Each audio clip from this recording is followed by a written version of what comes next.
For over 2.5 centuries, we've been enjoying the benefits of the Bridgewater Canal.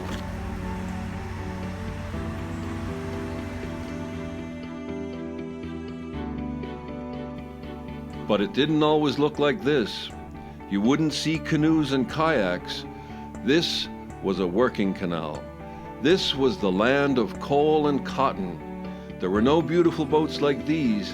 Instead, you would see barges loaded down with coal to keep the wheels of the Industrial Revolution turning. But there's not much left of that to see these days. That's why we're here today. I want to find out what this thing is.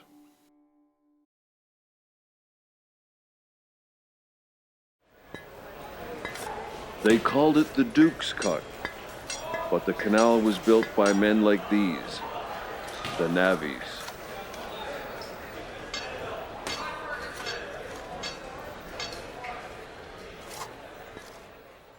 It was the idea of this man, Francis Egerton, 3rd Duke of Bridgewater. He needed a better way to get his coal from his mines in Worsley to Manchester, a distance of some 10 miles. And at the age of just 23, he brought his first bill before Parliament. He promised to lower the price of coal to no more than 4 pence per hundredweight. Within its first year of opening, the Duke's Cut had cut the cost of coal by more than half. Initially, his agent John Gilbert was involved in the preliminary leveling and surveying of the site. James Brindley proposed a change in the route, which would require the building of a stone aqueduct across the Irwell, thereby joining Trafford Park and Stretford to Manchester. This required a change to the bill before Parliament. Brindley was able to appease any doubters in the parliamentary committee by demonstrating his ideas for the Barton Aqueduct by making a model from cheese. The Barton Aqueduct was an engineering feat ridiculed by many, but it was the crowning success of the opening of the canal on the 17th of July, 1761. The Bridgewater Canal has a special place in history, as it was the first canal in Britain to be built without following an existing watercourse, and so became a model for those that followed it. At 39 miles long, it is considered to be the first true canal in England. Built all on one level, its route followed the contours of the land to avoid the use of locks. So, what's all this got to do with cranes? Well, you remember there are no locks on the Bridgewater Canal. There's enough water in the Bridgewater Canal to fill a football pitch to nearly the height of the Burj Khalifa, the tallest building in the world. The water at Worsley is the same height above sea level as the water at Manchester, and the same all the way out to Runcorn. And that means if you poke a hole in it anywhere, it all drains out. The Bridgewater Canal had become one of the most important lifelines in the country. The loss of water was always of great concern to canal builders and those that used them. From the very beginning, they employed lengthsmen. They were responsible for lengths of towpath and the canal along it. They would monitor water levels and were responsible for the repair and maintenance of banks on their length. The powers that be were always worried that the Germans would use the canals to invade the country. They could have used the canal to move troops and arms inland, but in fact, the German Luftwaffe had quite detailed target maps, and they put the canals in very distinctly. Still water at night reflects even the smallest amount of light, which made the canals a very good source for navigation. They had to have wanted to bomb them. The canal was a vital transport link between Trafford Park, Manchester, and Runcorn, and then to the Liverpool docks. But using them for guidance must have outweighed this. No doubt they used the canal as a guide to Altrincham, which was bombed several times during the war. The RAF had one of its biggest munition sites there, as well as fuel reserves.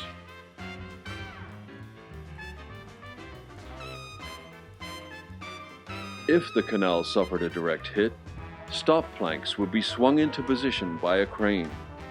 This would prevent the canal from being drained along its entire length. Cranes and planks were situated around every 2 miles along the canal. These relatively short stretches could be isolated to facilitate the repair of the canal banks without too much disruption to this vital transport link. So here's how it works. We made a little mock-up of the Bridgewater Canal in our garden. You can see our little stop plank crane, and the brick represents our stop planks. Canal boats, of course, all loaded up with coal. Floating freely, everything is ship-shape in Bristol fashion. Uh-oh, there's been a breach. Immediately, the lengthman springs into action and brings to ready the stop planks. Men with spring lines can help position it as it's dropped into place in these slots in the sides of the canal. Now one section is isolated from the other. The water is still draining out of the breach, but all the water on the other side of the stop planks has been saved. When you lose a lot of water like this, it could take months to refill. Look at all the muck and things on the bottom of our little canal. Just imagine what's on the bottom of our real canal.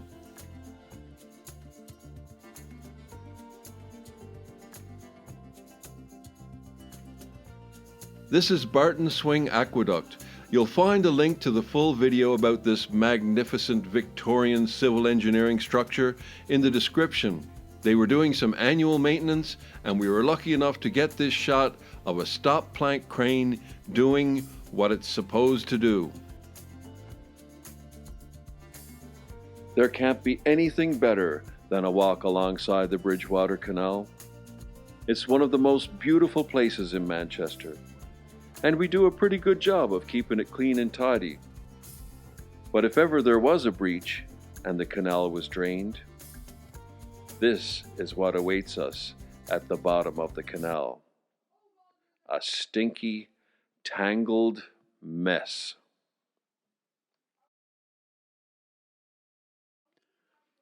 This actually happened in 2005. Boaters moored on the canal noticed the water level dropping. They contacted the Manchester Ship Canal Company. 8 miles of canal in Manchester completely drained. The problem was caused by the failure of a wooden sluice gate at Castlefield.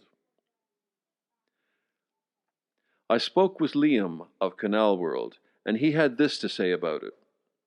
Unfortunately, a lot of the stop planks and cranes are in a state of disrepair, and the only one functioning at the time was the one in Sale, which meant that the section between Sale and Castlefield was drained. It was amazing to see the buildup of things on the canal bed. You could clearly see what would normally lurk under the water. Shopping trolleys, road cones, motorbikes, tires, washing machines, bricks, the lot. How we managed to get our boats along is quite a shock.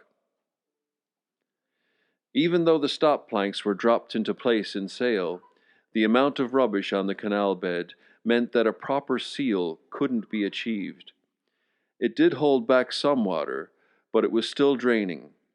The stop planks in Broadheath were also deployed, which did the job. I was at work at the time. I received a text about the water levels dropping rapidly, and so went straight over after I'd finished. At the time, the 2 maintenance team guys were preparing the crane, and I was roped in to help, along with my dad. We had to precariously stand on the planks whilst they were in place. We had to jump up and down in order for them to bed in. Rather exciting stuff. The stop planks hadn't been used for God knows how long. They just weren't doing their job. They had to be secured by a coping stone, which sat on the planks very precariously.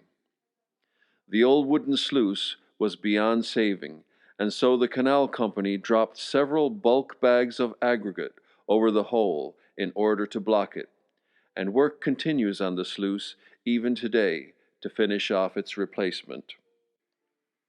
Everybody loves a little picturesque urban decay, but this piece of machinery is still part of a working canal. I think we could do with a few new planks and a shot of grease, and while we're at it, this thing could do with a lick of paint.